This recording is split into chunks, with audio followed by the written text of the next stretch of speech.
We're going to do it again now. Ready? You want to do another one? From the top. Do you want to do another one? You want to? All right, yeah. Previously on the Take Your Shoes Off podcast with Rick Glassman. I'm happy to be here. You're a hot guy.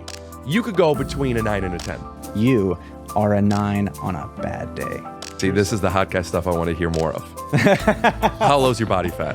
I will say this, though. You got shredded for a while, and you were posting a lot of, like, flexy photos. This has been great, man. Thanks. Scoot-doo, blabbity-blue, scoop-dee. That'll be music. Oh, yeah! Dude.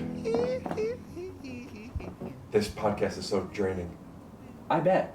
It's so taxing, dude. I've literally tried and made a concerted effort to not address my feelings toward the podcast because it's been complaining. I've just been complaining either on how it's going or how much time I'm spending on it and I'm resenting it and I don't want to be doing this. And then it's like, all right, I'm glad I got that out there, but enough. You know, like, now let's just do the podcast.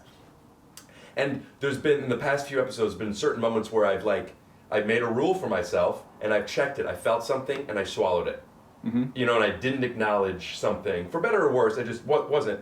And then you said one little thing and it just, I know, man, this is how I'm feeling. It's just like the last 25 minutes of this podcast was complaining. And it's fine. I've been here a million times and I know we'll walk outside and I'll feel a little cool and I'm fine again.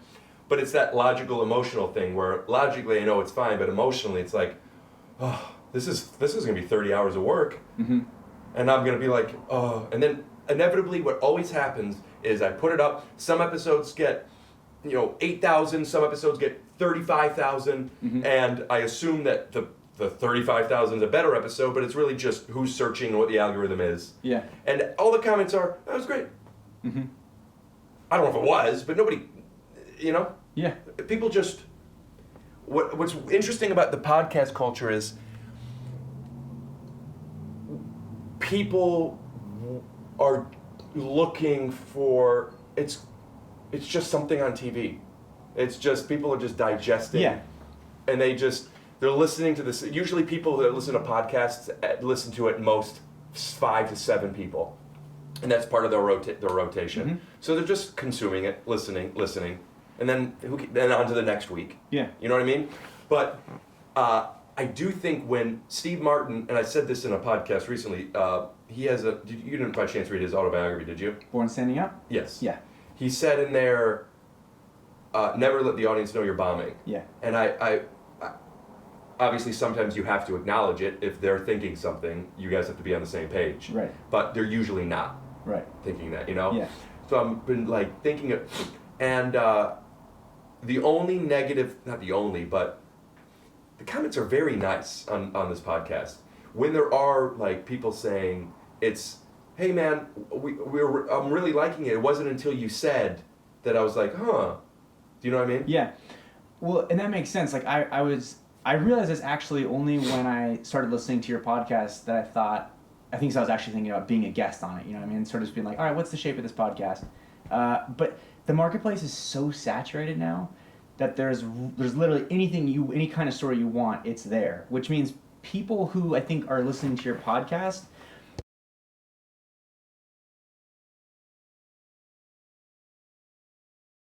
and I actually want to keep it in case legitimately I do put this on something. Oh, and of your guest. There is no shtick and there is no gimmick. I enjoyed the hell out of the Nick Swardson one just because you're a buddy who I also don't know a whole lot about. So I'm like, cool, I want to get to know more about my buddy Rick. And also Nick's a guy I like who I don't know much about. So it's I didn't need to be entertained. I was just along for the ride of hearing his life story, hearing a couple bits here and there. Yeah, I thought that episode was going to be a lot sillier than it was. Yeah, but in a way, whereas to me, I liked that episode a lot more than the Bobby Lee one, because to me the Bobby Lee one was so many bits on bits. Because I don't know your guys' repartee, I didn't know for the longest time whether he was actually serious about the guy, about the molestation. Oh. The starting over thing, yeah, I'm along for that, but there was a 25-minute thing where I was like, I don't understand. Yeah, that was real. And it was real. I eventually realized, but it's then when it gets super bit heavy that it's like, oh, it's a little harder for me to follow along. Yeah. Whereas like with Nick, it was, I like it felt more inclusive. Like, cool, I can sit in on this conversation and I'm along for the ride. Whereas like with the Bobby one, it was like, it was just a bit harder to follow because I didn't know. Yep. Like one thing I like about your thing is like you're actually sincere and you will get vulnerable if it's right with the guest, which is cool because like I want that. I want to fuck around, but I'd also like to actually let me see you a little bit. Sure. Let's talk. Let's connect. And so when it gets a bit heavy is when it's sort of like it kind of makes that connection harder. Does that make sense? Entirely. I'm still trying to find the balance of bits to sincerity, but I think the answer is something I've kind of learned a long time ago, which is there is no proper equilibrium, at least not in my wheelhouse. And instead of it being instead of trying to find arcs or a balance in between each episode, to allow myself that over all of them, the podcast in general, some of them will be here, some of them will be here, and just let myself be whatever my energy is, and let the guests do the same. Because there's been some that I had Adam Ray on, and the first time we were on, I wanted, because we have a long relationship, very cool stories that I wanted to talk about, and he was just being so silly, and I love it, and I want it to be, but I'm also thinking we have so much time, I want to get certain things out. We didn't. Toward the end, I was saying I'm in a place because I love doing bits, but we didn't talk about like the NBA All-Star Game and the this and the this and the this and these things. And I said, like, let me know, more bits, less bits. And everyone just wrote more bits. And I think that's because what we naturally are, he and I, are bits. So I was stifling them maybe. So then we decided to do, all right, we're coming back, we're doing a bit episode where we're getting way too high from the beginning, and it's going to be, you want bits? I'm going to shove them down your fucking throat. We did them.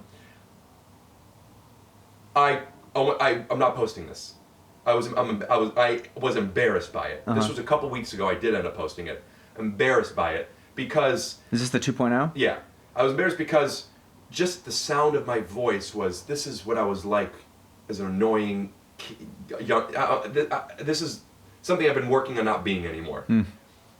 Although I am still that. What I've really been working on is like controlling it and doing it when it's appropriate. I ultimately put it out because George, my co-producer and neighbor, said, you have to, it's great. But I needed to do an intro for it first, explaining, like I almost didn't, I was embarrassed, blah, blah, blah, blah. The response from it was one of the most I've gotten from any episode. People love it, hysterical. The people that have been posting it, it's great. I've watched the clips that people, it's like, this is so fucking funny. I think there was something to people commenting on it because I said, I'm embarrassed by this. And people were saying, no, it's great. Had they not known I was embarrassed, maybe they'd be like, this guy's annoying, but I don't know. But that was no connection other than comedy connection. Then I do an episode with somebody where it's a boring episode, and I don't know what I'm supposed to do. Anyway, that was a lot. But I think that's a compliment to you, that I think that you don't go in. It's sort of like when you're playing in a scene or you're improvising, it's like if you go in deciding it's going to be this before it started, and you're like, well, now you're not even present. But as a host, you have to control it. You have to control the content, the rhythm. If the guest is not giving you something or not feeling comfortable, you need to get something out of them and or make them feel comfortable. There is an obligation when you're hosting. So it's a fine line. I can't just come in here and be like, hi. Right. Right. I just mean you don't, it doesn't seem like you're ever pushing a tone. Yet, I'm getting hot because of what the tone is. Fair. We're boring. I'm talking too much. We're not talking enough. This person that's supposed to be so funny is not being funny. This person that's is trying. But yeah, and I hear what you're saying. One thing I like about that though is that if it's a genuine conversation unfolding, is like you're just catching someone in whatever mood they're in that moment. I want that to be enough. Yeah, like one of the reasons I was excited is because, like in all this work I'm doing, like therapy work and just sort of like growing up and looking at it, I love talking to like fellow men, like peers, about like their experience as well. Like, to me, it's really interesting, right? So, like, and I, coming off an evening of, like, last night, I was talking to some people about it. So, like, I was excited because I know you're funny, and I know the broad stroke stuff, but, like, we've never actually sat down as just, like, two guys and just rapped. So it's like, I wasn't as typically as silly as I normally am, because I was actually kind of fascinated to be like, yeah, man, let's fucking dig in on that. Like, I'm curious about your stuff too. You know what I mean? Like, so to me, I kind of like the fact that you're allowing the opportunity for someone to maybe get a different glimpse of someone in sort of allowing it to be what it is. You know what I mean? Like, because in my head I'm going like, oh, this is therapy talk, but like maybe someone is like, if I heard you and someone talking about like emotional work, I'd be like, fucking right on. See, my instincts of the therapy stuff are same result, different reason. I've been doing a lot of work, and that comes out in a lot of podcasts. And I know other podcasts, I guess people are going through therapy right now. Uh-huh. So I'm thinking like, I don't want to be what you were like with Instagram. I don't want to be this thing. Yeah. I'm feeling myself. I don't want to be like another therapy comedy podcast. Uh-huh. But also, then I'm cannibalizing the one thing that the most important, which is I want to talk about whatever I want to talk about. Mm-hmm. So the therapy stuff I think is cool and great, and I love it. It's just I'm now worried that am I doing it too much? Mm-hmm. I mean, my answer would be no. You know, the other thing too is like going contrary to what I've been saying. Like, you're a comedian, so people who might be checking your podcast out sight unseen probably are going because they thought you were funny. That's another weird thing. It's like I don't want to have. The thing I've been working on almost the most is I don't want to have to be funny. You know, I want to be funny. Yeah. But like I don't want to have to create an identity. You know, like. And everything I put out is fake mustaches and you know, poopy. You know, like here's an opportunity to create content where I could show like a little bit something different at least. Mm-hmm. And then when I'm doing that, then I'm like, this isn't funny. You know, I need to be funny. And that's something that, you know, the logical and emotional, Rick, you don't need to be funny. In fact, it's annoying when that's all you're being. Mm-hmm. But it's still like, no, I do. This is my value. Mm-hmm. So it's tough to not be. It sounds like it would be really hard, you know, and especially because, yeah, people are coming in. I could assume that, yeah, people are coming in because they think I'm Rick. They've seen me on stage. I'm irreverent. I'm silly. I'm funny. Bits are easy. Bits are easy, you know. But I think you're right, because I think the majority of audiences aren't dumb, and they can detect insincerity. You know what I mean? So like when you're just doing a bit to do a bit that's like not organic, I think you feel it. Yeah, but you notice it. But in my mind, almost all my bits are organic, and they're silly, and they're not insincere. A big disconnect I have with people is, and I've said this on the podcast, is I don't find sincerity and jokes to be mutually exclusive. Right. I connect with people through them. I love them. Mm-hmm. So, Rick, you're being too much. You're not being serious. No, this is serious. Mm-hmm. This is my living. Like, you know, I love doing jokes. What's hard is being able to understand how other people receive bits and that it's different than how I receive them. Mm-hmm. So then I have to calculate, this joke is funny, this joke makes sense here, but this joke would then negate this thing we just said or wouldn't allow us to say this thing we're about to say. Mm-hmm. So I now have to, all right, even though this works, it steps on something else. Mm-hmm. And to me, bits don't step on things that much. So that's been my learning over the past few years of when. Right. And by the way, when I was saying like the insincerity thing, that's not a critique of your bits. I'm saying I was more speaking to when you said like you have that, you feel like I need to be funny. You know what I mean? Like the extra part of it. Because I agree. Like right. That's part of that's part of your language. You know what I mean? Like that's your shorthand, like your comedy and your bits. So yeah, I agree. Like it reads as sincere. I guess what I'm saying is as soon as you try to start forcing something, is when it kind of breaks that natural flow. Yeah. You know what I mean? Filling the space with bits. And it also comes back to like, who the fuck cares? Like, you're still figuring this out. Yeah, that who cares thing is why I'm as happy as I am. Yeah. Like, without the, like, if you try to answer that question not treating it rhetorically, then that's what I was saying about your social. Yeah. Like, about Dude. So I hear you on that. Yeah.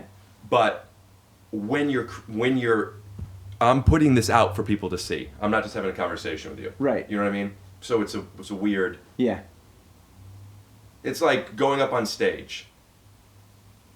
And hey, if they don't think I'm funny, who cares? But also, my job is to have them think I'm funny. So you have to care. But if I care, now I can't do this thing. And it's, well, we're finding that thing. Yeah. And I think where that comes from is just mastering a craft and getting so good that who cares, as opposed to who cares if I'm not good. Podcast hosting is tough because I'm saying, watch this.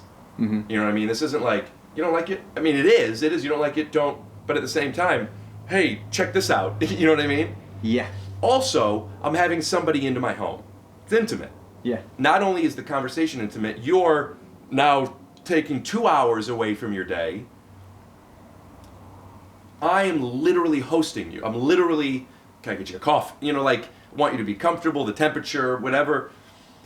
So there's the social contract of it, and there's just, it's a lot to calculate. And I either am who cares or controlling all those things. Yeah. And I think I'm also in a much different position as the guest to be able to say, who cares? Because you're right. I'm not the one who's going to go out there and go, check out this awesome episode. Right. You know what I mean? Like, I had the luxury of being able to go like, I had fun with Rick. Yeah. You know what I mean? Whereas, like, you're pushing a product. Uh-huh. You know, but in terms of the work you're putting into it, like, man, what a great learning experience, though. Like, in the sense, as brutal as it is having to watch yourself, that's way too much time to be way too close to it. But, like, you're getting good at editing. Like, you're learning how to package stuff. Like, I think it feels to me like the kind of thing that who knows what's going to happen, but, like, in 10 years from now, I wouldn't be surprised if you're like, and it's just because I spent 10,001 hours making my fucking podcast that I was able to, you know, cut my first film or whatever, you know, whatever it is. Like, something I've learned a lot from this process so far is how not precious things are. Like, I focus on an episode, and especially in the earlier ones, obsessing on which picture and the drop shadow and where it comes in, and making sure that when I go like this is where when it slides away, as opposed to before I move my, a whole bunch of shit that literally who cares but me. And then what I've realized is once I upload it, and then I realize, oh, I should have done this, or I could have done this, or I see what I did do, and it took me 3 hours to do this 1 minute section. On to the next. So I'm starting to appreciate easier now that when I'm working on something, this isn't supposed to be a masterpiece. It won't be, so it's not supposed to be, you know? And how, like, oh, should I not put that part in, or is it okay that I took that out, or whatever the thing is, I'm able to be like, I don't like, if George says you should put that in or you should take that out, I'm not going to fight him on any of it. All right. So, doing this weekly, it makes me think of, I mean, obviously on an entirely smaller scale, what it must be like to do television, like to be running a television show versus a movie, where we just got to get it out. Yeah, it's a machine. It's a machine, right. And all the stuff I've edited before has been like little web series stuff or something that I wanted to last, and I wanted it to be perfect. For right or wrong, it makes more sense. This is just, Rick, what's the saying? Perfection is the enemy of creation, or something like that. You know what I'm talking about? Yeah. But like, if I focus so much on it's not good enough, then, well, it isn't. And it won't be. Yeah. And it never will be. And maybe you get good enough to where it almost is. Right. You know? But like, then you're not making stuff. We're not rekindling a relationship. I'm not learning how to do multicam editing. I'm not having the opportunity to have literally my role models come into my living room because they said yes for some reason, and have these conversations because the product, It's not about the product. It's about doing stuff. Yeah. And that, more than any technique through this, it's like, today I just got over being sick, and I did 8 episodes in 8 nights for the holidays, which took me way too much time. My girlfriend who lives in London came over. The first 4 days she was here through the holidays, she knew I was editing. I'm not in the mood. I woke up today and I'm like, fuck, I would want to do this with you. I've been wanting to do this with you. I don't want to do a podcast. I don't have it in me. I know I don't have it in me. But what I've learned is when he gets here, you'll be fine. You need to get stuff in the shot. You just have to get it done because you're going out of town. You need to just fucking never cancel, never reschedule. Because I've never done something and thought to myself, fuck, I shouldn't have done it. Right. You know what I mean? Yeah. So that has been like I haven't articulated this to myself the way I am to you right now, and this feels really good. This is like a new tool I want to put in.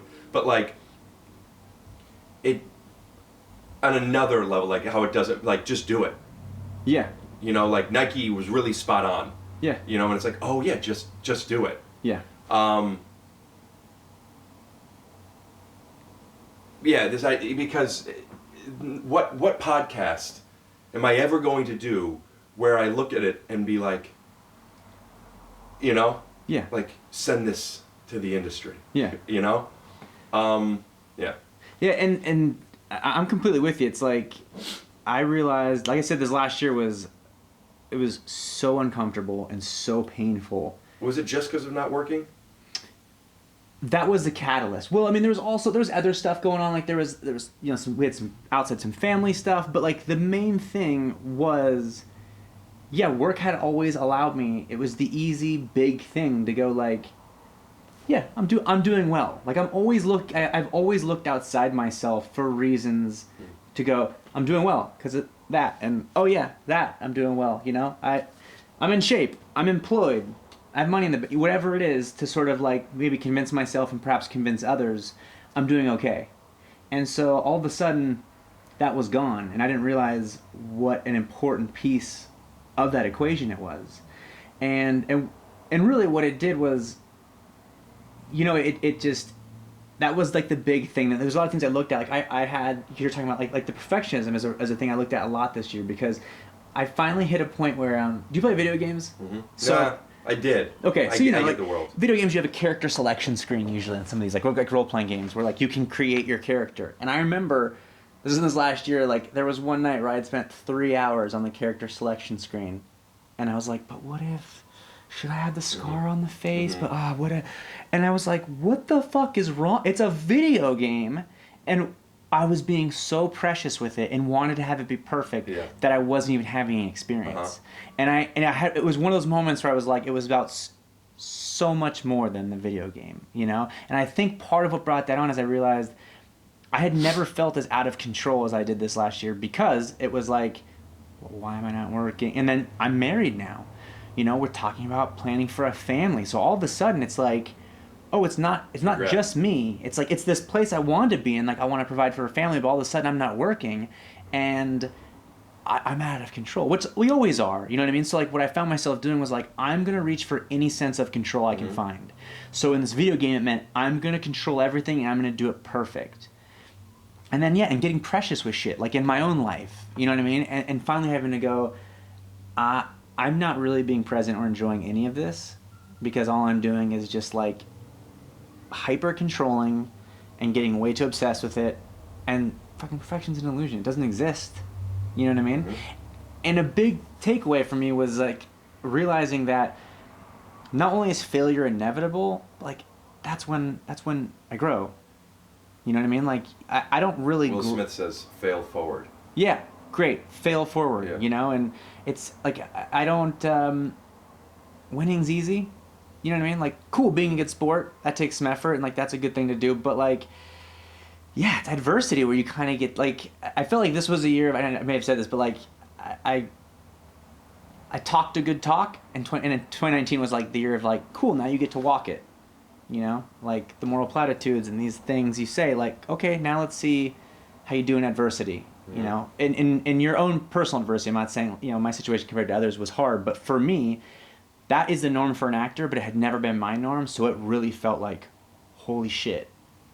You know, because we all know people who are like, worked consistently and seemed good, and then stopped. You know, like, it's the fucking circus, you know?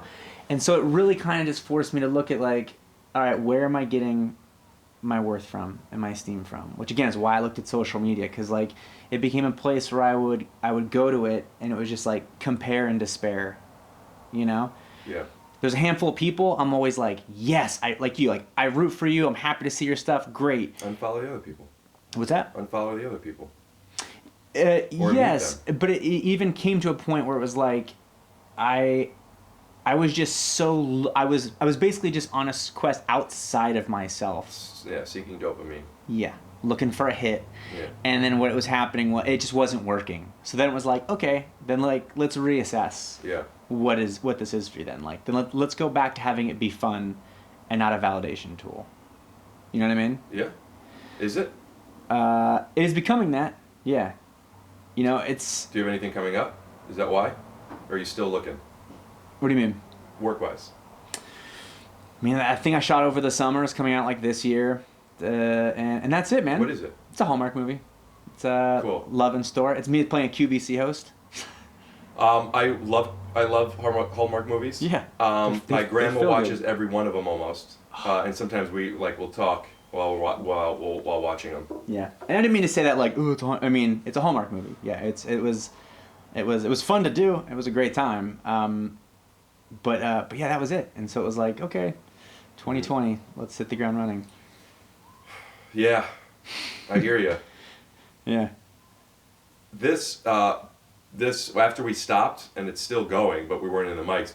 I like this conversation so much that I don't know if I would want to put it in, but if I choose to, was there anything on here that you felt that should be off because we weren't on? No, man. Okay. Yeah, Maybe I'll put it on exactly. Patreon. And listen, and if it just doesn't cut together well, like, we can come over a different day, or you can shelve. I'll be happy to have you back, but also, there's been a few episodes, and I let George make this decision where he goes, I don't think this is best to post. You don't look your best. This guest doesn't look their best. I know they could. And then I go, okay. And then I've redone it with them, or we're planning redoing. Yeah. It hasn't happened much. If that was the case, I would have no idea.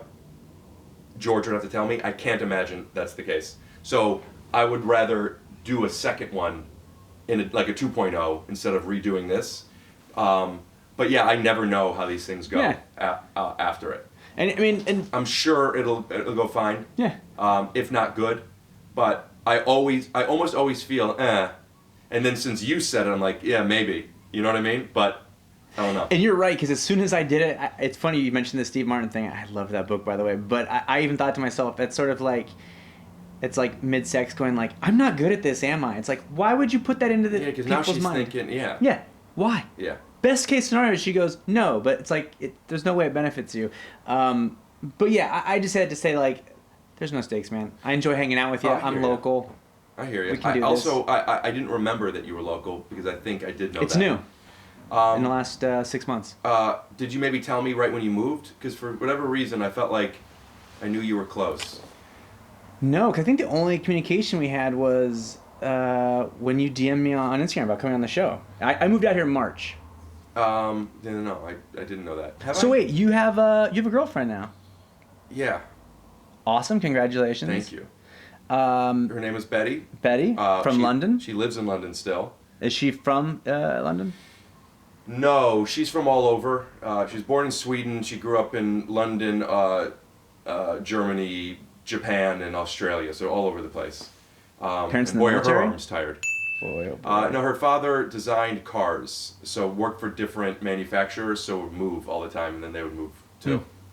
Her family currently lives in Australia. She lives in London. We met online, obviously, and Which app? we may have matched on Raya.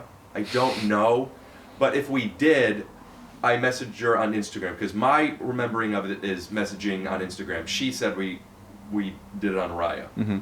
I don't have the Raya app. I don't know, but as far as I'm concerned, the heavy lifting was done on Instagram, and then we we started texting and FaceTiming, and I was going to go to London. Bill Lawrence was filming a show there. He knows I like going to perform in London. He said that he had a 2-bedroom if I wanted to come stay. So I was planning on going. I told this girl on the phone I'm planning on coming. She said, when? I said, I don't know, in the next couple months. She said, come sooner. I went there. I got there on a Tuesday. She had to go to Spain for a friend's wedding on a Friday. I went with her to Spain, and I've always wanted to go to Rome. I had never been, so we flew to Rome, and then back to London. And then she was coming to LA anyway, because she works here a lot. She's in product development, and for business, she's here a lot. So she was already flying back to to Los Angeles, so she came back, and then she extended her trip. And then we met, and we lived together for 4 months, because then she went home for a little bit, and then she met me in Cleveland for Thanksgiving. She came back here for the holidays, and then she goes back in a week, and then the end of the month I'm going back to London. And her mom does furniture stuff, and she travels all over the world. So they're going to Sweden. So I'm going to go with them. I've before I met Betty, I had been to Paris for 2 days and London once. And now I'm like traveling all over the place. It's amazing. It's so cool. That's awesome. And she's so smart, and she's funny, and she likes me so much. And I've been, same as you want to have a family, you know? Work is an obstacle on its own, but you have the person. And it felt like, as hard as work is, you know, like, for whatever crazy reason, I feel like I'll work. I'm going to work. I'll be fine. Yeah. But like, how am I going to find somebody? And so it's very exciting. Is your show the pilot autism, or the autism pilot picked up? I see it tomorrow for the first time. I'm going to the show creator's house to watch it, so I'm excited. But they just turned it into Amazon, and Amazon, I guess, contractually has 6 months to decide. Oh my God. Which means, what do I do now? And like, I'm going to go to London now, because I don't know what pilot season will be like for me. I didn't audition much when I wasn't on another potential show, you know? Mm-hmm. So second position, I feel like I'm safe. I'll send in a tape. If I need to fly home, I will. Yeah. Well, 2 things. First of all, the best way to book a job is to plan a vacation. And 2, Sure. pilot season isn't really the pilot season it was 10 years ago. Yeah, but for networks it still is. Mm-hmm. There's a lot of comedies for network, you know? I suppose that's hear true. you. Yeah. But, you know... I guess it's more that just the rest of the year has picked up, whereas it used to be just January, February, right. a little bit of March. Yeah. That's great, though. Congrats on the pilot, man. It's very cool. I'm really good in it. I mean, I'll see tomorrow, but I you know, we talk about there's much insecurity, so I feel like it's validated enough, like, that I'm happy to say that I feel that way about it. Yeah. Because everything is, I don't know. In that, I just feel like it feels very authentic. The character is not me, but I was able to tap into a lot of things that I was ashamed of and embarrassed of as a kid that I could do. I now when I'm anxious, I do. Like, it's just, it felt easy to tap into. Mm-hmm. And it's Jason Katims.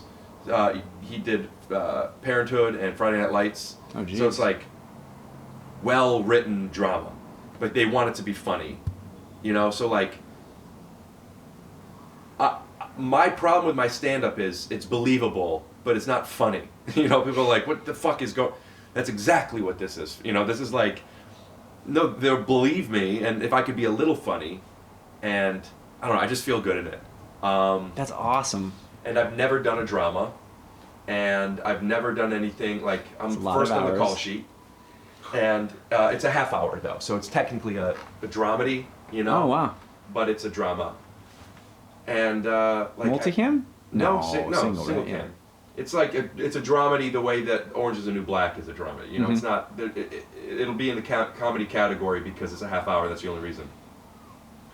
But like, I'm acting. I've never acted. You know what I mean? I've done single cam comedies, but it's about delivering jokes still. Mm-hmm. I've never really been responsible for story, and like, it was cool being in this. Like, there was one scene in particular where,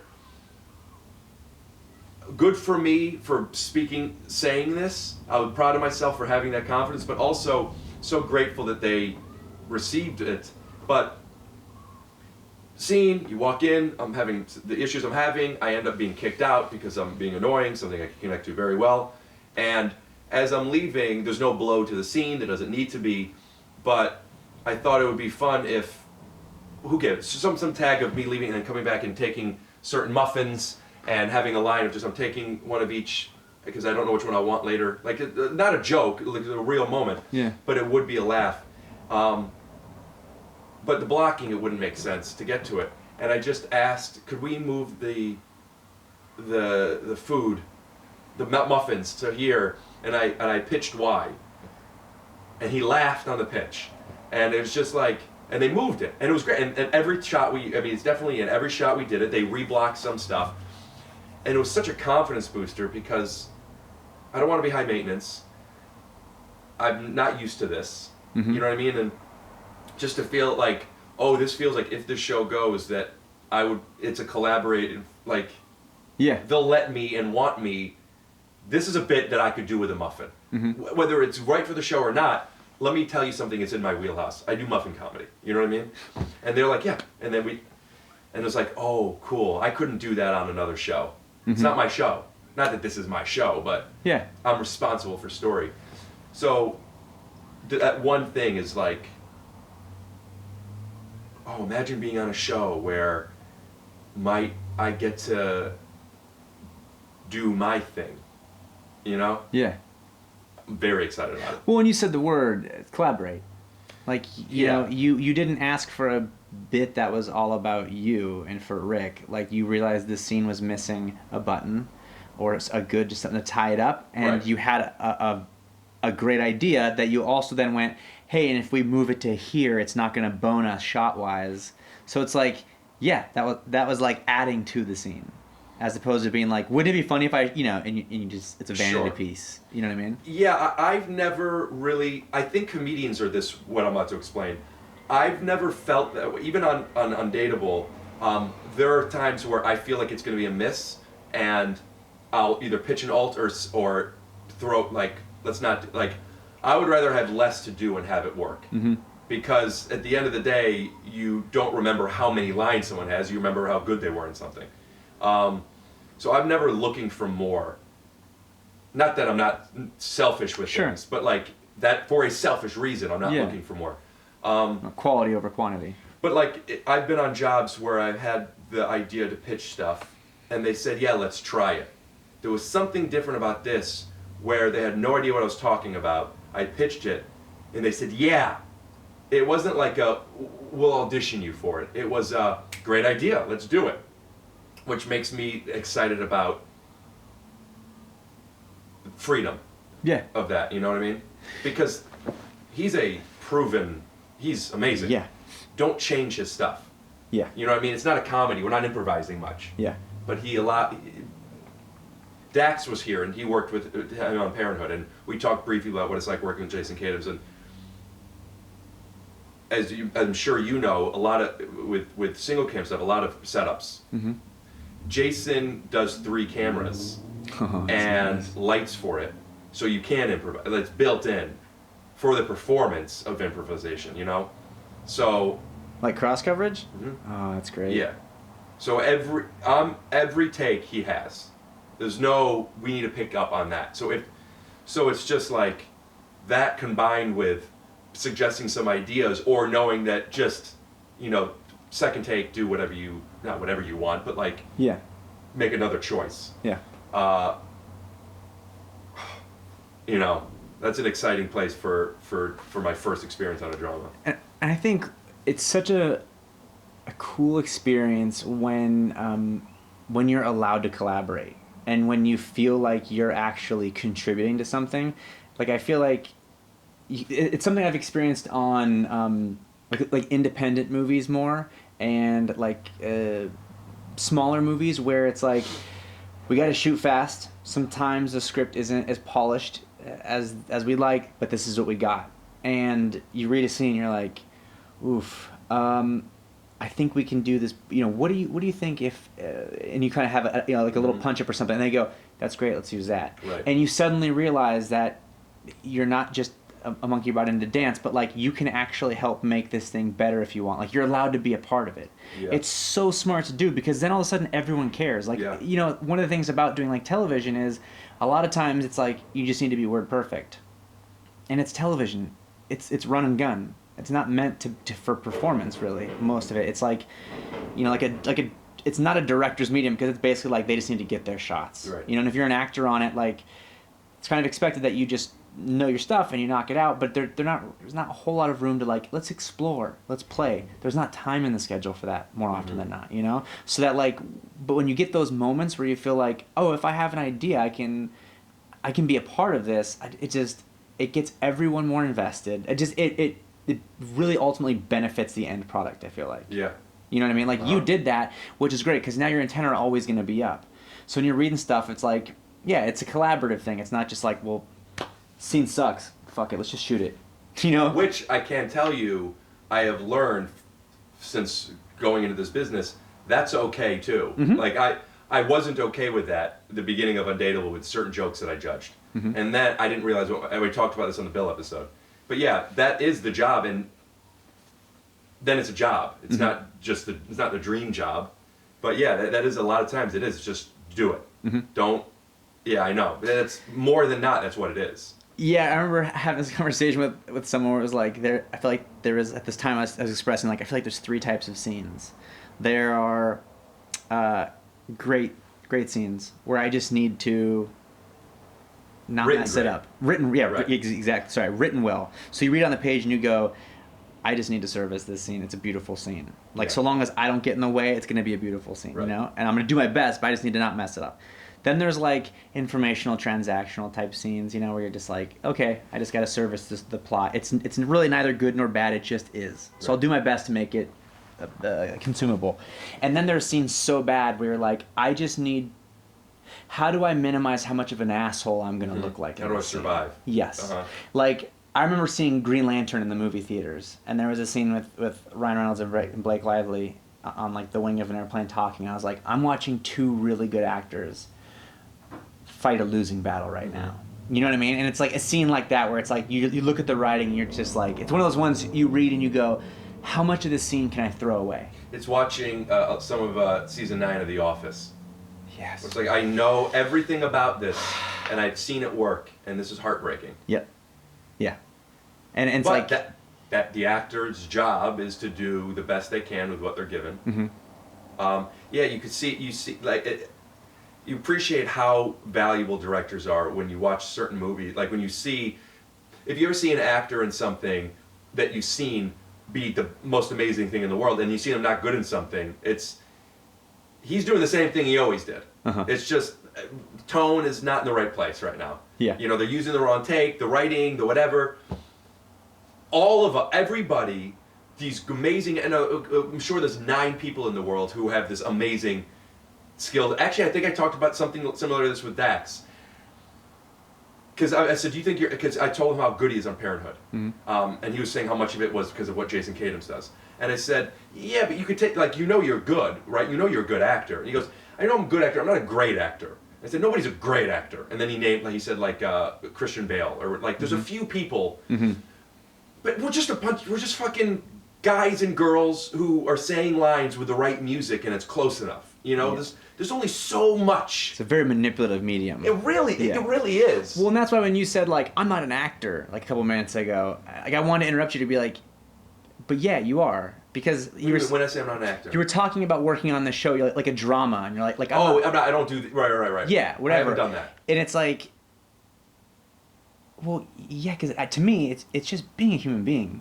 It's just being emotionally available and just responding to what's happening. And not being distracted by the fact that there is some control on you. Stand here, do that. Right, but remove all the rules to it. Right. You're just being. Yeah, like you're saying this conversation with Dax, like, yeah, there's a group where it's like, nah, you're on some other shit. Like, you're doing some different stuff. And right. I agree, there's this large pool that's like, they're just emotionally available, and they're accessing their feelings, and they're just allowing whatever this moment is to happen. And they got great roles with great productions. Yeah, and like, they may have gone to school, they may have done none, but they're just able to, in that moment, be present, forget about all the noise, and just have that happen. Yeah.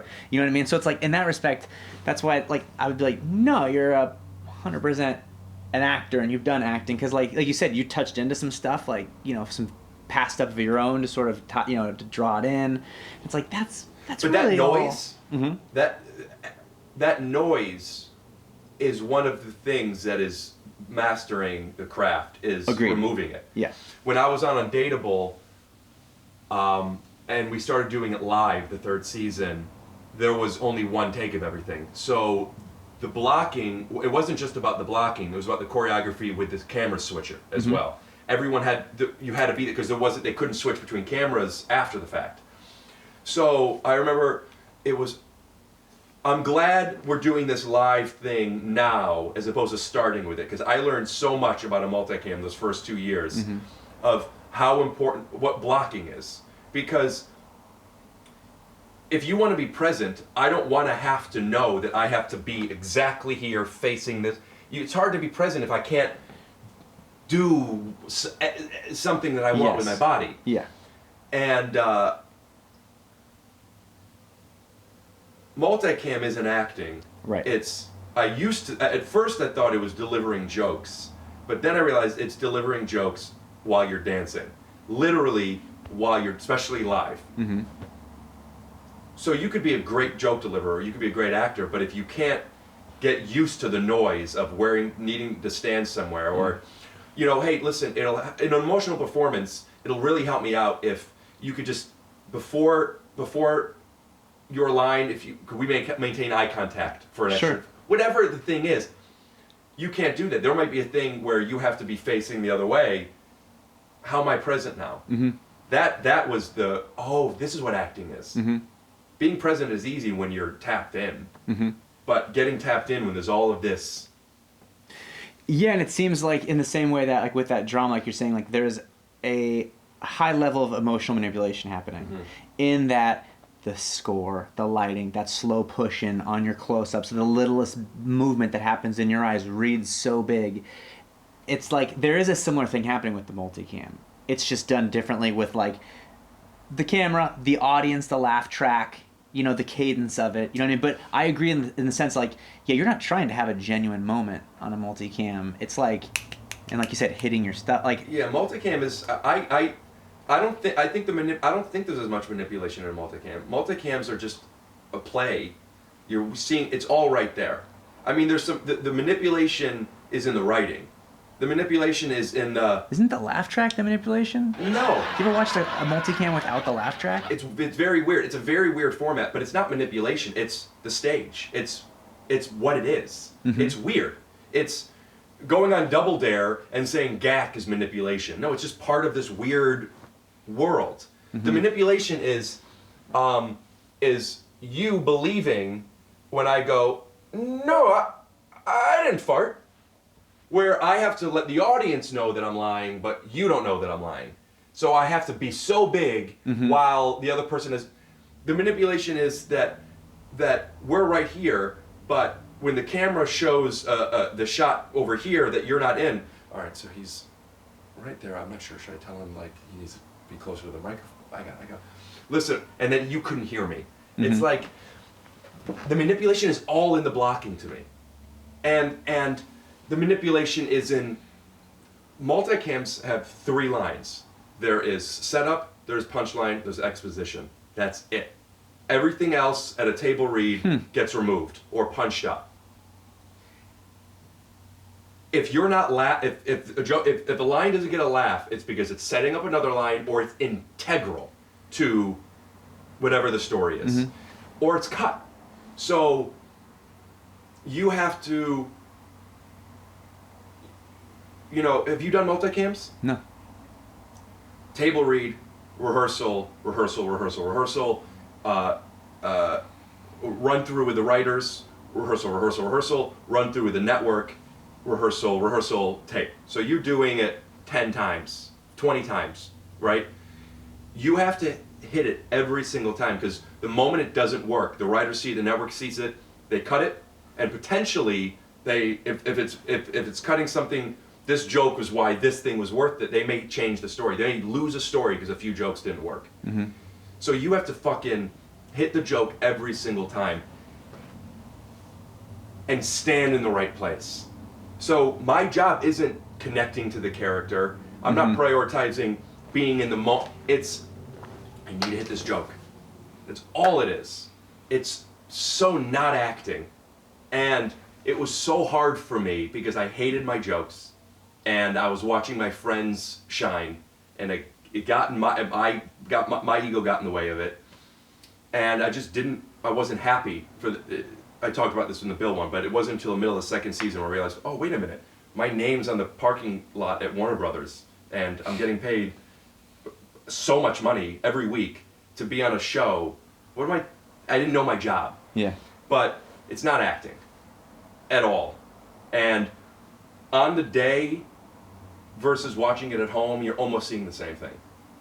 You know, you're on set, you're doing something, even the coloring, you look different. This looks like a monster movie. You know, like, multicams are amazing because they're easy, they're fun, you work 25 hours or 30 hours a week. And it is a dream job. But I am not showing anybody, look what I did on Undateable.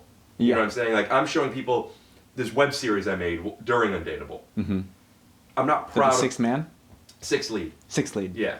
Was that because you were the sixth lead? I was the sixth lead on Undateable, and it was awesome. I ended up I had this idea, Bill let me do it, we did one episode, he thought it was Have funny. they cast that lead role yet? Of? The one I'm up for? Oh, you saying for Undateable? Yeah. Yeah, it went to Chris D'Elia. Ah.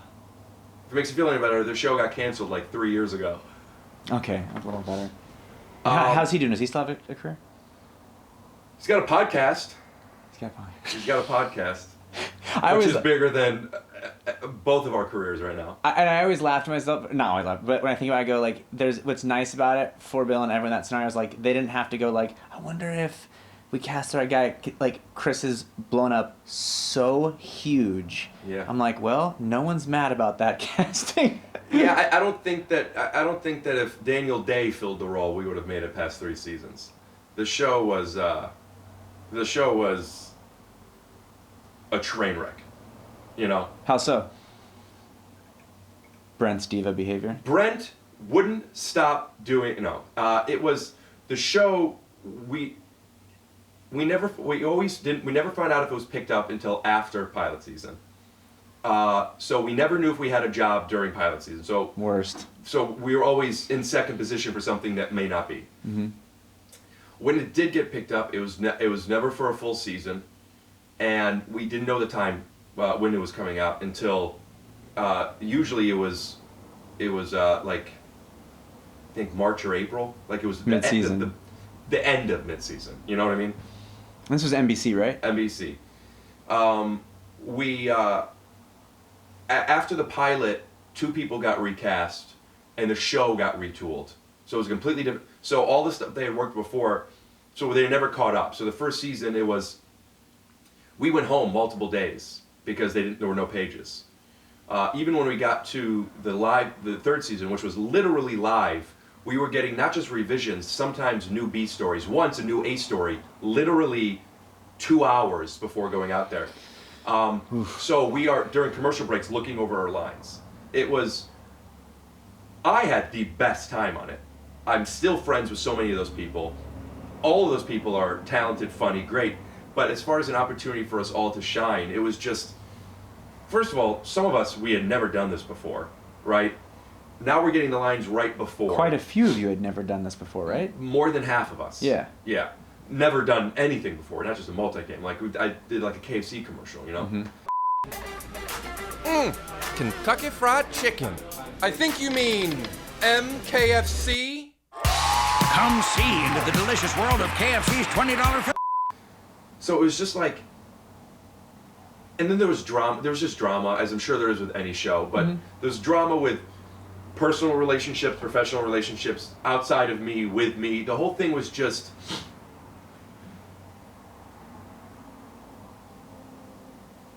whoa, we made it 3 seasons? You know what I mean? Yeah. People write, I posted something recently from Undateable. The kissing backstage? Yeah. Yeah. I pulled up some stuff looking to put in the Bill thing, and I found some things. I posted something else. I don't remember what it was, but I hate that the show got canceled. It was such a big mistake. And this isn't me feeling like insecure, I'm not funny or good looking. It was, you're mental. You know, like, this show is bad. It's a bad show. You know? And it's like, being on a bad show, then for me, my first job, I was so excited, was like, oh, I'm embarrassed. Not working for a month put me on all the bad shows. You know what I mean? Yeah. Because something I realized late is there are 10 good shows. You know what I mean? They're all bad. Mm-hmm. Especially multicams. They're all bad. And there are also great shows with terrible storylines. And there are bad shows with a few great storylines. I don't know any terrible shows with bad story. I don't know those, or I haven't noticed them. Well, I guess what I'm saying is, like, I've been on I've had experiences where, like, on a show, and all of a sudden I'm getting a storyline and I'm like, wow, this is a fucking boring storyline. You know? But it worked? Yeah, I guess to the audience it did, but, like, there was, you know, I had an experience where I got put on a storyline where it kind of took me away from the main cast. And so all of a sudden, like, my character's just doing his own thing, and I'm no longer sort of part of that group dynamic. And it just felt to me like it was a tired, carried over story. It felt like we were still just doing it because they built expensive sets, and they were like, well, that's 200 grand in sets. Right. Yeah, you're gonna be there another year. And yeah, so I guess what I'm saying is, like, there's a very small amount of, like, just across the board great, but then, like, there's also, it's all perspective too. Like you said, you're on a crap show, but, like, you have to check yourself and be like, yeah, but I'm getting paid to be, or, like, also, you have those experiences like where you're not getting a couple episodes. Kind of stuff. Exactly. To someone else, it's great. Or, like, you're not getting used, and you're like, oh, not getting used, and then you're like, slow down. You're getting paid to barely work. Like, we're still so fortunate. Also, like, for you, like, I remember the first job I did was like as a nighttime soap opera. 5 nights a week, we shot 65 episodes before the first one aired, and we did this thing called block shooting. So, block shooting is you shoot multiple episodes. Correct. At the same time. So, like, over 60 episodes, all the episodes in Rick's apartment, we're gonna shoot over the course of 2 weeks. We're gonna set the lights up this way so you have no for half the context. day. And shoot scenes from episode 1, 42, 55, 13, and 20. Yeah. And then at lunch, we're going to flip the lights and replay all those scenes. It's arguably one of the more efficient ways to shoot, but in terms of the process and as for the actors, it's brutal because you're just everywhere. And I remember on my very first day, it was my location was up first, and before we started, the first AD looked at me, and he was like, hey man, the good news is, if you make it through this, the rest of your career will be easy. And I didn't know better at the time, so I was like, great, yeah, cool. But it was like 15 to 25 pages a day. It was gnarly. Wow. But the thing is, he was right. Like, it's never been that hard. It's like, for you, that being your first gig, like, that's crazy. That on your third season, like, you're doing live? That is no net. Like, what a great place to cut your teeth. Yeah, I do feel that way. That's incredible. Like, so few shows are like that. Like, you're doing theater, but for the world. Yeah, you know, it's like, the idea of, like, oh, to do it in front of a live studio audience, is that intimidating? And it's like, that's, you know, like, that's private. Imagine if the outtakes going out. I do feel it was like working in extra gravity. Yeah. And Bill in the podcast we did mentioned something, because he talked about him not having that perspective early in his career. Did he ask how I was doing? We'll cut to a clip. How is Robert doing?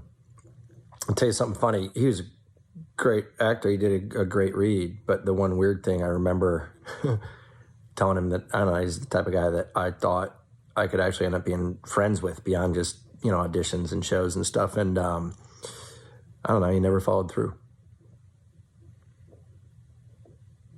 Wish he had.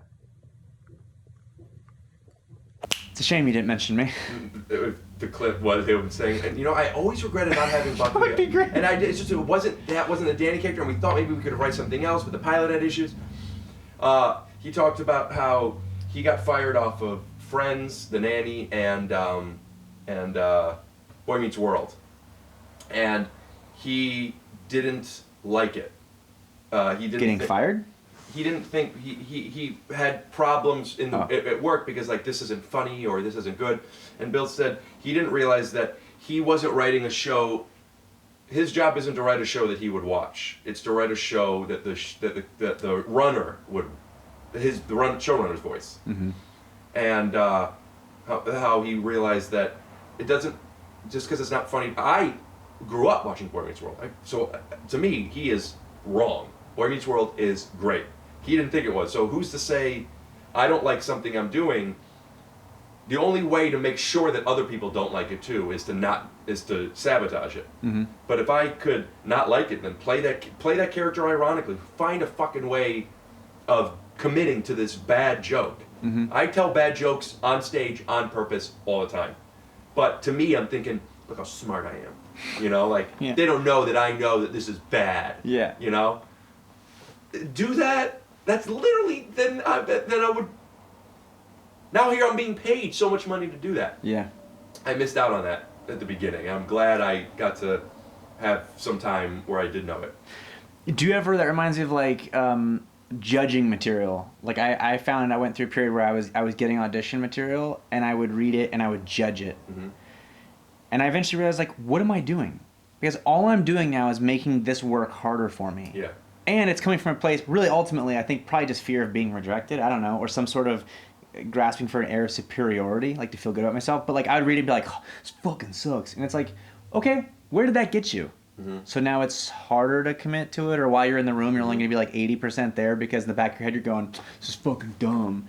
It's like, it's not my job to do that. Do you know my buddy David Sullivan? He's my acting coach too. I don't know if you met him or I post with him a lot. He told me that once because I didn't know I was doing that. He said that like judging like you're not going to change it. So if you're going to go in for it, what is that going to? It's only going to hurt you. Yeah.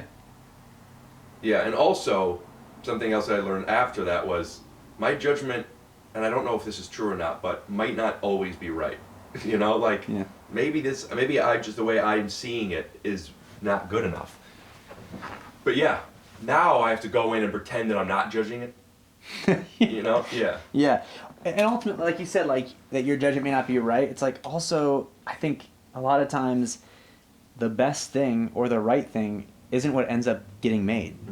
Because it's gone through like what 20 different people giving notes and putting their stamp on it before it gets made. So it's kind of like it's one of those like, and with acting I try to just like remember like I just suit up, show up, and stay out of the results. It's none of my business. I have no control. It's all gonna work out. We're all gonna get our turn. You know, because like you're right. Like I remember one of my very first acting coaches saying, one thing she said I loved. She's like, "There's not a lot of competition. There's just a lot of people." And then she told a story about, she's like, you never know when you may not get a job. And she looked at me and she goes, you may go in for a commercial and you may remind the casting director of a guy who broke up with her daughter and broke her heart, so she may not even turn the camera on when you read. And that moment stuck with me because I was like, oh shit, it's just that fickle. Have you ever been in rooms with casting where you're not auditioning? Yes, because the same teacher said, if you really want to be a good actor, assist a casting session. So I did on my first show. I asked, hey, can I be a reader? And so I started reading, and it was an eye-opening experience. Yeah, Have you done it? It's dark, isn't it? Yeah. Yeah, I have. I remember I was doing a short film where we were reading, they're going to be casting my girlfriend. They'd cast me, like, great, now we need to cast a girlfriend. And I said, I'll come in, and I'll just read with all of them. Then I walked through the waiting room, there was like 30 young women, and first of all I remember thinking, this is so uncomfortable, because they were all staring daggers at each other. And whenever I sit in a waiting room, I just generally assume, like, it's old thinking. I'm like, I'm the least prepared, I'm the least talented, whatever, blah, blah. Old shit. But anyways, I remember walking in that room and going, fucking way uncomfortable. Don't like that. And I remember being blown away, because out of, I think there was 25 women who read, there was 3 contenders. Because it was basically like people coming in and making no choices. And I remember thinking, even the people who made bad choices, we appreciated because we could try to adjust it, or it was sort of memorable. And then there was like one who was good, but she had a terrible attitude and was rude in the room. But it blew me away because I always assume every dude in this room is going to crush. And then I was on the other side of it and realized everybody is bad. Or just they make no choices. Bad. Yeah. yeah, so yeah, I guess you could say bad. And it's like, I had this conversation with my girlfriend the other day, not about acting. When like people like, I actually don't want to say in case I end up using any of this stuff for Patreon. But people I work with, oh, you're bad. Mm-hmm. You're bad at your job. Mm-hmm. What are you doing? And the fact that it aggravates me is because I haven't accepted the fact that I spend so much time on this stuff that I'm doing. Inefficiently, who knows how good it is, but I'm like trying so hard. And other people don't do anything. Mm-hmm. And that, I think that's the status quo. I think at the end of the day, it's a healthy realization to know that you're thinking, oh, you're the least prepared and you're the ugliest or whatever the thing is. The truth is, chances are everyone else is so bad and dumb and sucks and doesn't work hard. Hallelujah. There's not a lot of competition, just a lot of Yeah. people.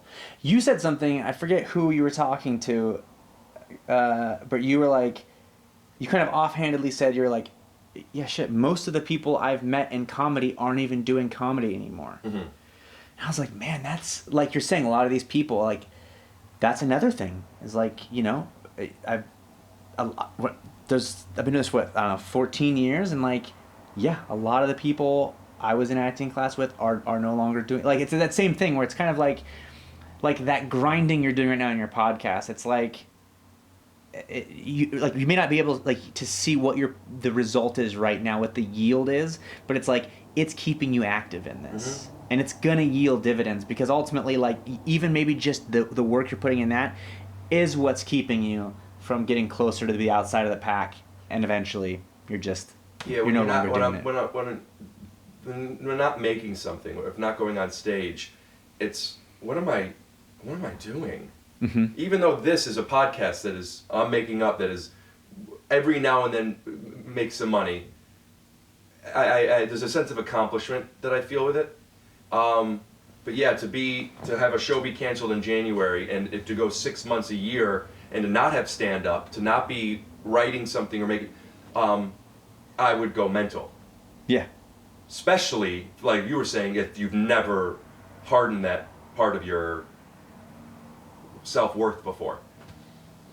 So this thing is in a big way a distraction for me. Mm-hmm. But I luckily got into a distraction that I feel like, oh, I think this might help my stand-up career. Mm-hmm. You know what I mean? And this shit, like, I don't leave the house much. I don't. Yeah. And we would not be talking for 2+ hours. I mean, this isn't about I mean, who knows if I'm using most of what we're saying. This is so nice. Right? It, like, work begets work, but also, like, activities and accomplishment allow you to live, mm-hmm. to do stuff, to working with. I've become so close with George now through this podcast, but, like, we're better friends now. Mm-hmm. You know what I mean? And it's just doing stuff is really, really nice. Yeah, and I think it also, like, it's just connection, Mm-hmm. like community. Mm-hmm. You know, because, like, left to my own devices, like, I will isolate. That's what just feels safe and easy. I'll live in sweatpants in my game room, and I just won't see people. You play games a lot. Like this year, yeah. I usually only put them on location because I'm usually, like, I'm busy, I'm doing stuff. But then this year I was like, oh, there's only so much. She's an actress, you know, but same thing. She had a slow year, worked once. And so I realized, like, all right, I kind of realized there's not much in my control. So what I'm going to do is I'm going to do what's in my control, which means I'm going to keep myself in good shape, and I'm going to do all the work I can in therapy and that stuff, so that when the next job does come, I'm emotionally and physically ready to go. Mm-hmm. Problem is that takes up, like, maybe 3.5, 4 hours of a day. Mm-hmm. And all of a sudden I'm like, well, what the fuck do I do from 1 p.m.? 3.5, 4 hours a day. How often are you going to therapy? Oh, therapy? No, not that often. I mean, you working out that much? No, but I mean, like, my morning routine, like, I'm usually home by, like, 2. So what I'm saying is I still found myself with an abundance of free time. So then I was like, right. Yeah, I'm gonna hop into video games, you know, because I'm just gonna have some entertainment. I say that, but that connection, it's like, just like you and I talking. It's like, it's nourishment. Mm-hmm. It feels good. Yeah. It's like, not only it's like, oh yeah, I got to connect with the buddy, which feels nice, but it's also inspiring. Mm. You know what I mean? Whereas, like, if I'm not exposed to other people and their excitement and their interests, it's an easy way to stagnate. Yeah, and like when I'm out, I'm having a good time, but I have a hard. I don't want to put on the pants. Which, by the way, it was a conscious choice. So I wear shorts or sweatpants in almost every episode. A couple of my sweatpants are dirty. My upkeep has been a little bit different while Betty's in town. Betty, I love you. Everything's great, but laundry sometimes is an obstacle. I've been going through. I have so many sweatpants, and I'm getting to the point where I only have two left. And I noticed that. I'm like, what if I have my emergency sweatpants? And I said, you gotta put on pants. And even though these are kind of sweatpant pants, I was in my closet today, less than a minute, but about a minute. Like, you got this, and I did it. You got brave. And I had a different. Well, I put on a green shirt, and then that was like, I'm gonna put these on with it. And then my soap has a weird thing about it. Sometimes it comes, so it got onto my shirt, and I put a different shirt on. And I thought to myself, had I not had this green shirt, I might have not been wearing pants. So it's a long way around saying, thanks for noticing my pants. Did it, you're welcome, did it jam you up when the yellow shirt or the green shirt got soap on it and you had to switch? Mm-hmm. No. No, I've gotten pretty good at releasing control for things that are out of my control. Yeah. At least when I recognize that they are. Mm-hmm. I did a little water, I did this, waited 2 minutes, still saw it. Right there, drying. As a kid, I remember, like, when we left, like, if we were, like, driving somewhere, like, driving to Lake Arrowhead, let's say, I remember noticing, like, if there was any reason the car had to turn around or stop, like, it annoyed my dad. And as a kid, I just noticed it, that was it. And then I became an adult, and I realized, oh my God, like, once it's most heightened in this example, like when I'm leaving, like, so Jay and I were like, cool, we're gonna get in the car, we're gonna drive to point B. Mm-hmm.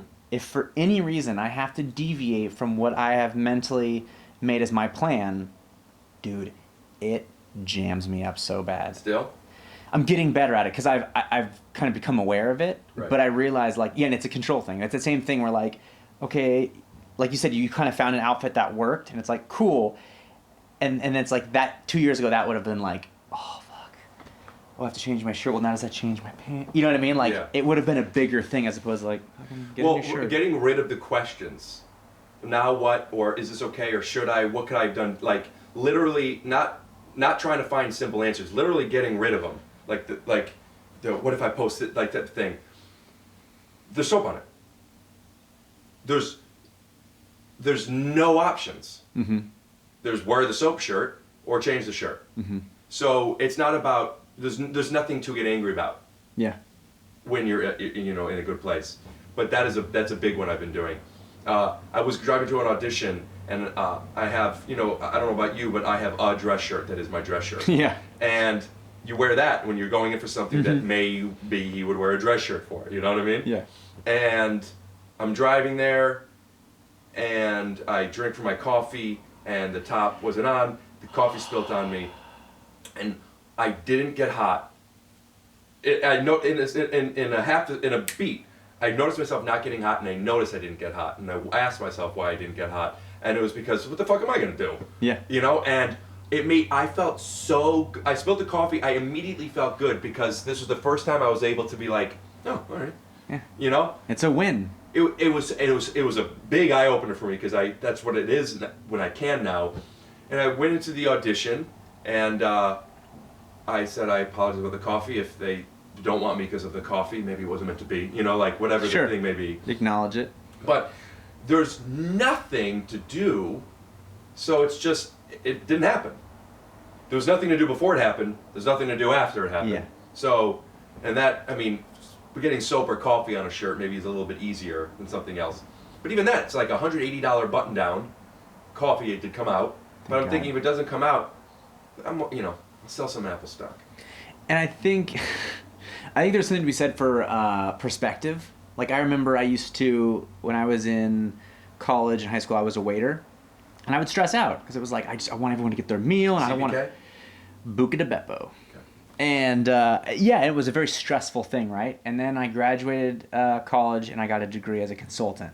And it was like, Would you do that for a year? for a year and a half. It was an economic litigation consultant. And it was hardcore, like working on, several $100 million court cases. I remember one time talking with a buddy, we caught a mistake we had made, but it was a mistake to the tune of $100 million. And we were laughing we're two young guys. What? This is crazy. And I left that job. I told them I was leaving to go travel Asia and then come back get my MBA. I lied. I was leaving to become an actor.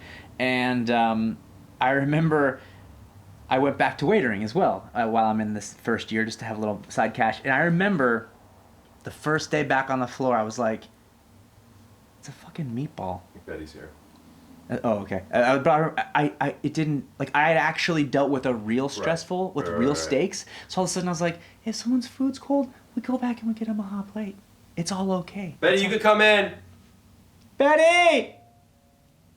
Did she ring the doorbell? No, I just felt like I heard her, and I'm wondering if she's feeling like, oh, they're recording, can I come in? But maybe I'm crazy. Betty? No, it isn't her. I don't think it's her. Pops up behind your chair. But yeah, when you realize Kobe, in some interviews talked about how important sports are for everybody, even if they don't go professional, because you have to. It helps him realize when something feels like it's the most important thing in the world. This game, this season, the championship, whatever it is, you win, it's great. You lose, it breaks your heart, and then the next season comes, and you realize, oh, this isn't as precious, as it is, or as you think it is, and that's just a perspective thing.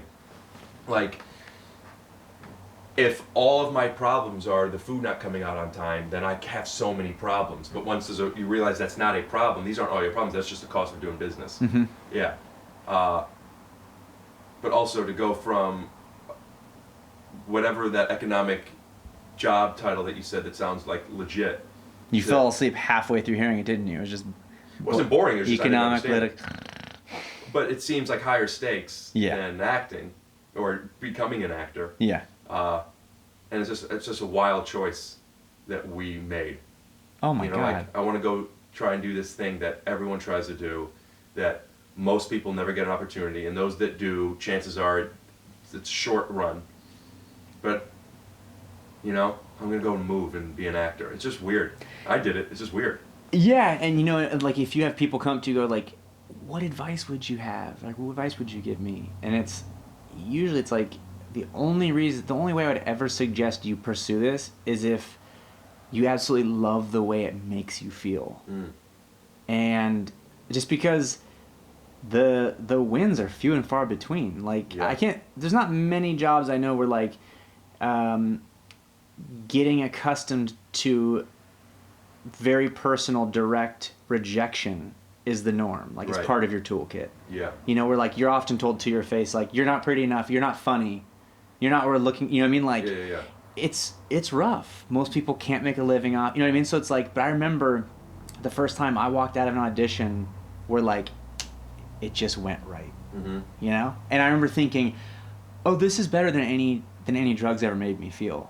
That, oh, fuck, that was great. You know how it is? I'm sure same as when you you crush on a set and you walk off and you're like, oh, where everything kind of just clicks, and everything's kind of right in the world. Everything fits into its place perfectly. Mm-hmm. But other than that, it's not worth, if you're doing it for fame or money, it's no. You have a better chance of a career in lottery scratchers. The odds are probably better or equal. Yeah, I don't know, but I could believe either end.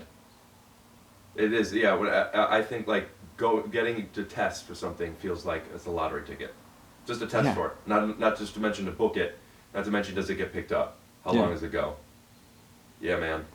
My manager used to say you have to win the lottery 3 times. You have to book a show, it has to get picked up, and you have to not get recast. Right. And then you're right. And then before that's the audition, screen test. Yeah. And then you have if this who knows if it gets canceled mid-season. Yeah. And if you're on one of the big 4, you could get canceled after 2 episodes. Uh-huh. You know, Yeah. it's not like some networks are more forgiving, like any streaming or like the CW, or like, oh, we'll give that show a year Yeah. to find its legs. It's like if you're on CBS and your show doesn't come out the gate hot, it's like, well, you had a good 2-episode run. I know, man. You're either poor or rich on any given paycheck. Mm-hmm. And it's funny because as soon as you get successful, you start getting free shit, and you're like, I know. could have used this about a year ago, guys. Yeah, and now it's so hard, and like I'm thinking about my show, if it gets picked up, if I don't get recast, all the blah blah blahs. It's Amazon. What is it? 6 episodes? You know, 6 episodes. Or it could be 12. No, I think the most they do is 8. Is that right? I think so. 10. There's no streaming does more than 10. Huh. But I don't think Amazon does that. Jack Ryan is 8. And that's like a big, John Krasinski show. Jim Ryan. Yeah. Sweet, sweet Jim. 7, 8, 9. Such a bummer. No, 7 was. Well, 7 was all right. 7, Robert, yeah. California. 7 was Steve Carell left at the end of 7. I thought he left at the end of 6. End of 7. Oh, okay. And then sure Will about Ferrell, that? Positive. Will Ferrell comes in. You know who I thought God did real dirty? Ed Helms. How so? His character. Oh, the character. Yeah. The whole show went to whatever. Yeah, and like they tried to make a soap opera out of Jim and Pam towards the end, where it's like, and then It wasn't just Steve leaving. A lot of the high level writers left too. oh really? Yeah. Like Greg Daniels and them. No, I don't know if Greg did. I think maybe he did, but I know. Did Mike Schur? What the fuck's his name? Black guy. You mean Craig? Do you? No. The actor? No. No. I just watched a episode from the first season with Betty yesterday, and I remember telling her who he is. He's Is he an actor on the show? he was an actor in one episode. He was in when Steve Carell's doing the Chris Rock bit, and Oh yeah, from SNL. Baby back, baby back, baby back. Ladies Man.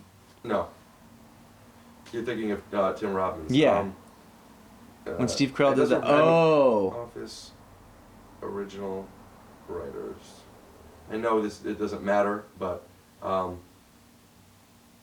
well, Mindy Kaling left, BJ Novak left, Mm-hmm. and then I can't remember his name. I can't find it. So what was the episode? It was Steve doing the Chris Rock bit. yeah, and public PR or HR had to come in and explain why that's not okay. Mm-hmm. And it's like he had a show on Comedy Central, his own show. Larry Fillmore. You know Oh Larry? yes, yeah. He wasn't on it anymore, and I don't know who else, but when I think it was 3 EPs left on it, so they lost Steve Carell, they lost 3 of their high level writers, and they're just left with the set, the actors, and the same cameras. Mm-hmm. That's what I was saying. It's like you watch this, and it's like no, it's just like it's missing the thing. That was a great show, man. If they reboot it and you got offered a role in it, Mhm. would you want to be a part of it? I would. My agents send me scripts and they say, "Let me know what you think. Let me know of your interest." Mm-hmm. And I had this joke with DeWalt the other day. We were talking about this, and I'm interested. Yeah, I'll do it. I understand curating your career to want to not just be the hot guy with his shirt off, wanting to be blah blah blah blah. Sure. If it gets to a point where Well, this has nothing to do with that. This is a revered institution. what I'm saying is there isn't a job that I can imagine that I'd say no to. Period. Human Centipede 4. I'll do it. I'm not being a centipede, I'm acting. Give me some money, give me some fun craft services, let me tell you my dietary restrictions, let me wake up before 10:30 because I have someplace to be, Mm-hmm. let me meet some people that'll get on my podcast, let the thing be a hit, amazing, nobody sees it, okay. I just, like I was saying, after the first season of Undateable, where I'm just like, this isn't about, Eventually, I want to be able to make my own stuff or get cast on something that's amazing. Maybe that already happened. Who knows? But I want a house. I want a family. Yeah. I want to not care that I'm getting my third Postmates for the day. You know what I mean? Yeah. Would I do the Office reboot? I would write it. As a matter of fact, here's an idea. Pitch me. Did you see Steve, which is an obvious statement, but Steve Carell said that The Office would never be able to be made today? Without TV, that comedy suffers from it. Comedies are tough now. That's why I'm jumping ship and going into the drama. And I already have a few ideas of how I want to do my acceptance speech. Lay it on me. One of which is to have a. What's the award you've won? I'm assuming. A Golden Globe or an Emmy. What category though? Be specific. Lead actor of a comedy. Of a comedy. Well, whatever this is. Okay. Television. I guess it would be television series.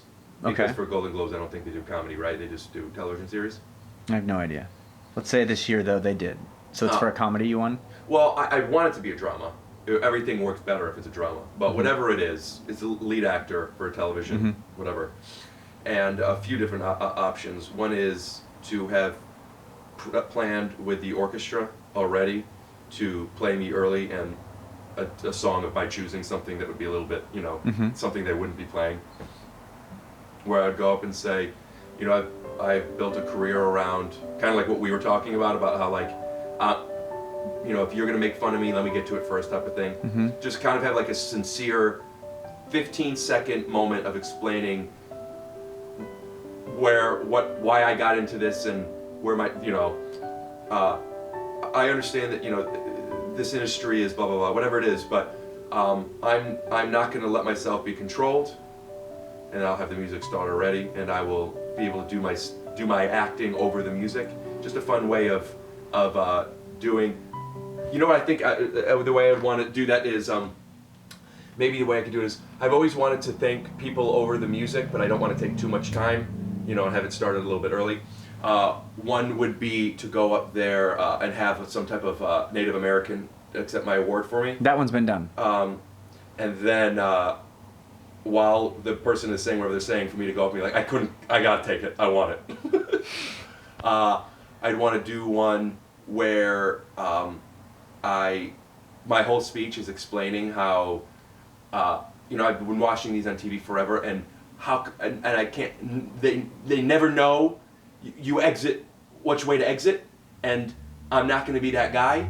Thank you, good night. And then I'm going to way too broad, go the wrong way, and then when they try to move me, just to, just an obnoxious amount of time, dropping it, tripping down the stairs, not knowing, and ultimately refusing once we go, and then break away and run to the other way, to get there. Bits, physical gags. What's tough is, if I win an award for an autistic show, am I representing a community here where I have to be my best behavior, or there's that fucking autistic guy, taking his pants off? I love the idea of you winning an award for best lead actor in an autistic show. And then when they announce the category, they dim the lights. Everyone puts their headphones on. Everyone puts their headphones on. The music is really quiet. And then the presenter doesn't have pants, just basketball shorts on. Whispers. Yeah. That's funny. There's so many shows with autism now that it might be like the best. It feels like that would be a dated at this point, but a sketch like it would be on Chappelle's Show or something. Like the categories would be like best show with trans actors, best show about homosexuals, best show about autistic people, best show about whatever the other fat guys and girls. It'd be funny if there was a category for like best lead actor in a Caucasian hetero role, and there was just like two nominees next year, because it's all gone diverse. And you know what? It's about time. Halfway through saying that, I was like, do I want to commit to this? I don't think that at this point. I think I might take like the first half hour and legitimately might put it on. It might start out with. It's your world, dog. Patreon. Just do it. Yeah. It's been fun, man. Yeah. I'm glad, it may have taken us. Do you play this banjo? No. Betty? Nobody. You know why I You bought like it? Steve Martin? That's not why I got it. I got it because of Ed Helms playing John Denver's Country, West Virginia, and I had to learn it. And I never did. That's an expensive adventure you didn't take? Yeah. How much was that? $30,000. You got a deal. It was like $800. Wow, banjos aren't cheap. And what the thing is, when I was trying to learn it, because it's a picking instrument more than like guitar is about your left hand, where the banjo is more about your right hand. So it's muscle memory practice, and I was doing it for a bit, but whenever I was inspired to do it, it was late. And a banjo, you can't really mute. It's loud, and so it's just a loud instrument. Oh yeah. And whenever I wanted to practice, and I felt myself like I would have gotten hooked on it, but I had to stop myself. And then after 2 weeks of not doing it, I'm just like, I put it aside. I'll do it another time. I just wasn't motivated, and I just put headphones on with that thing. I had a similar experience. My dad played like 8 or 9 instruments. He was he was invited to be a part of the Mickey Mouse Club when he was a kid. Wow. Because he went on like 2 or 3 days for like talent roundup day, and they finally were like, just finish the season with us. So we got to be a Mouseketeer because of it. And it finally, at like the age of 21, my brother and I not playing a single instrument between the two of us. I was like, you know what? I want an instrument for Christmas, Mom and Dad. And wisely, they bought me the cheapest one they could, which was a plastic recorder flute. And I picked it up, and I looked at the instruction manual, and I just went, it just seems like a lot of work. You know, an instrument is cheap when it doesn't have an instructor. It has an instruction manual. Yeah. This isn't about the art. This is just, here's how the holes work. Yeah. I liked the idea of it more than like what it would really entail. Like I just saw myself being awesome at it, but then I saw the 10,000 hours between me and that of me just in a park by myself playing a recorder flute, and was like, nah. Yeah, but it's not shit until you hit the 10,000th hour. By hour 40, you see yourself, just like exercising, when you see you're still might not be in the best shape, but you see yourself looking better, it gets addicting. Yeah, but That's how I am with that. no one wants to be a good flute player. Like, either be the fucking best or shut up. Yeah. I don't Because want to you should. hear your 7.5 out of 10 flute. I want the 10 or I want none of it. Yeah, you made the good call. So I thought. Yeah. It was for the greater good. No one wants to hear me. A flute is an instrument that you gotta, if you're gonna impress me, you have to impress me. Yeah. A guitar or a banjo, it's like you play those, you sing along to it. It's just, you get to, after 2 minutes of playing, after a minute of playing, you go, I don't know, something I just play with. And people are like, oh, cool. But you can't play a flute for a minute and then go, I don't know. Yeah, I was just thinking, like, at a party, there's always that fucking guy who picks up the guitar and he can only play, like, a little bit. If you're lucky, someone knows how to play. Like, it would just be rad if I rolled to Hollywood parties with a fucking flute. That's the problem. You have to bring the flute. Oh, for sure you bring the flute. Like Ron Burgundy style, where you're like, oh, do you have a guitar? Cool. But if people had flutes, the flute might be a more casual, you could be a 7 out of 10 instrument. If you came over and I had a flute, and a flute was something that we were willing to share, you're like, hey, oh, that's cool, you're pretty good at that. Yeah, whatever. Then a 7 out of 10 is gorgeous. Mm-hmm. But a flute is an instrument where you can't. I did this on an episode with somebody once, where what's great about a piano is you could go to somebody's house and you could get them to ask you to play it. You go like, and then they, finding some. Do you play? Like a flute, you have to say, "Look at me." Yeah. You know what I mean? You can't be low key playing the flute. I think that's the problem with woodwinds. That because people don't share them, they're not public. People don't see them a lot. Mm-hmm. It's also a big straw, so it's a pretty intimate thing. Like, as a grown man, to be like, yeah, man, do you want to rip on my flute? It's a big vape pen, Mm-hmm. so it's a weird thing to be like, yeah, let me, Yeah. you want to have it, it's like, it feels personal. Like, Right. maybe you just play yours. Yeah. I got 2 in my trunk. Can I just say the episode's titled "The Problem with Woodwinds"?